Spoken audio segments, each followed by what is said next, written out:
Today, the occupiers have mainly been targeting Kyiv, Kharkiv, Chernihiv, Sumy, Mariupol, Mykolaiv, Luhansk and Donetsk regions. The armed forces of Ukraine have registered the preparedness of Belarus to enter our territory with their forces. The evacuation of people from Sumy to Poltava was only partially successful. The second evacuation column from Sumy did not depart because of the shellings by the occupiers. Based on the updated data from the city, because of the airstrike by Russian military, 19 civilians died. 2 out of them are children. The occupiers attacked the humanitarian corridor just outside Mariupol again.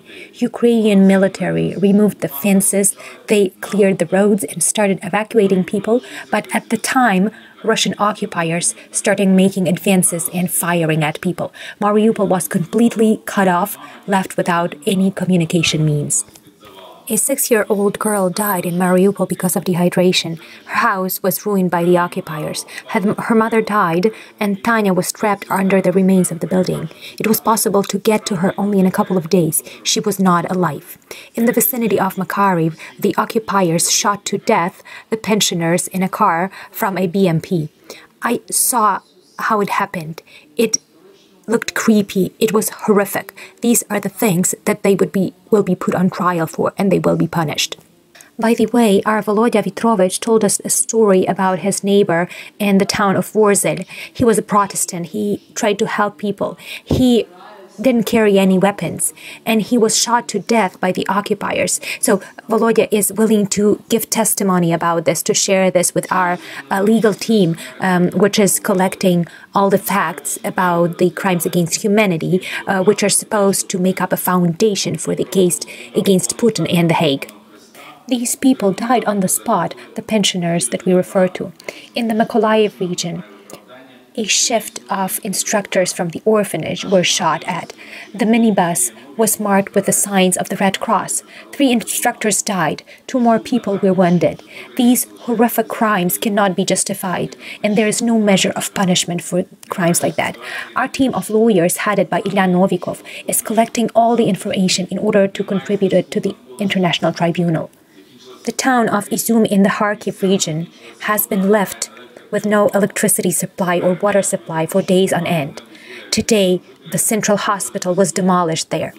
The situation in the Kyiv region is not much better. In Vorzel, Bucha, Hostomel, Zabucha, there's no way to connect to the outside world. They are out of produce, and sometimes they are out of water. There's no electricity or heating. The mayor of Irpin has notified us that the occupiers do not allow the local residents to go outside of their homes. The buildings are being shot at by the occupiers using different kinds of weapons. Nonetheless, the 206th Battalion of Kyiv Territorial Defense keeps managing the evacuation of the civilians from the town of Irpin. They have been working for 5 days in a row, and owing to the efforts of the battalion, 3,500 people have been evacuated from Irpin. Viktoria will carry on. Our team wants to report to all the Ukrainians for the work that we do. Every day, alongside millions of Ukrainians, we keep working towards our shared victory, whatever the front line. Apart from evacuations, today, together with Petro Poroshenko, we visited Boryspil, which is now one of the most complicated defense borderlines because the front line is approximating from the direction of Brovary.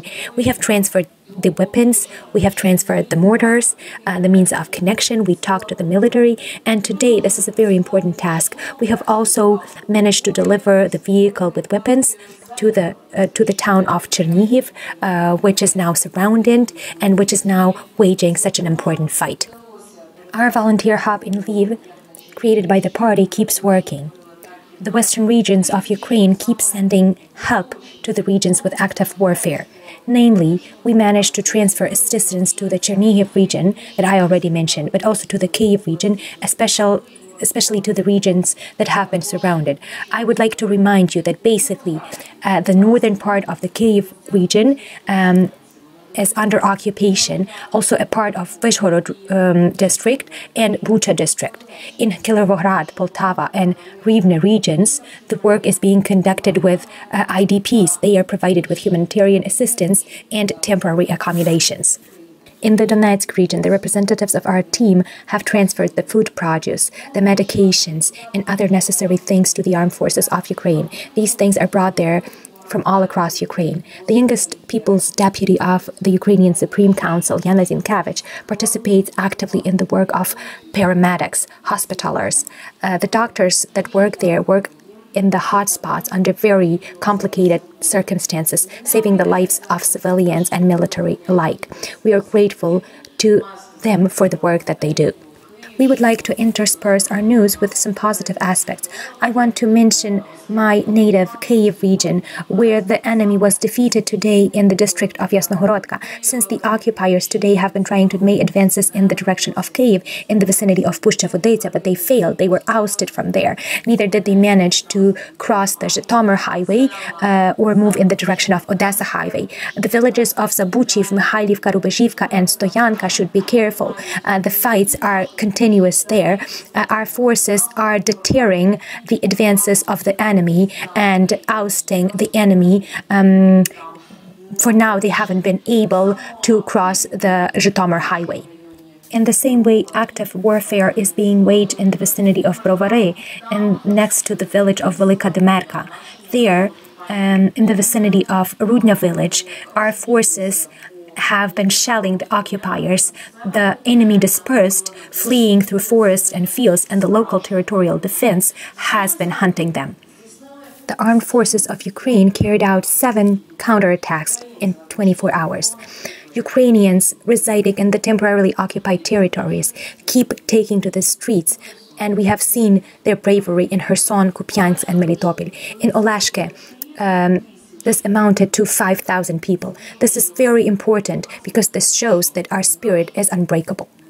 One of the best snipers in the world has come to Ukraine from Canada to fight for us. A former sniper known as Wally has a lot of experience from participating in the wars, namely against ISIS. Let's look at the bright side. Ukraine has won 9 medals in the 4th day of Paralympics 2022. Ukrainians has managed to win 2 gold medals, 4 silver medals, and 3 bronze medals. All in all, Ukrainians have 17 medals after 4 days. 6 of them are gold, 7 silver, and 4 bronze medals. This allows Ukrainian to secure the 2nd spot in the overall rating. We root for the victories of our sports team, sportsmen and women. We hope for great victories for our military and for all and every Ukrainian. And briefly on the international news, today the United States of America have announced the ban on the imports of Russian oil. This is extremely important because the United States have been the 2nd largest buyer of Russian oil and have been up till now. This is a brave step that is going to deal a blow on the economy of the United States, but this is a fair and just step. We are expecting similar steps to be taken on the part of the EU. We are also expecting to receive the planes promised by the United States, which we haven't received up till now, but we have faith in the fact that we will receive them because we need to close the sky. A lot of senators and congressmen have signed a shared statement about closing the sky, at least over the humanitarian corridors. For now, the most important thing is to save the lives of Ukrainians. We will do it and we will defeat our enemy. I think that Ukraine today is truly changing the world. It's making it a more fair place and definitely a better place. We have made sure that the Ruski Mir, Russian world, in Ukraine has been fully eradicated. We will keep eradicating it from the rest of the world to make sure that the neo-Nazism is stopped. So let's keep fighting. Glory to Ukraine. Glory to the heroes. Зупинився. Тож тримаємо стрій і слава Україні! Героям слава!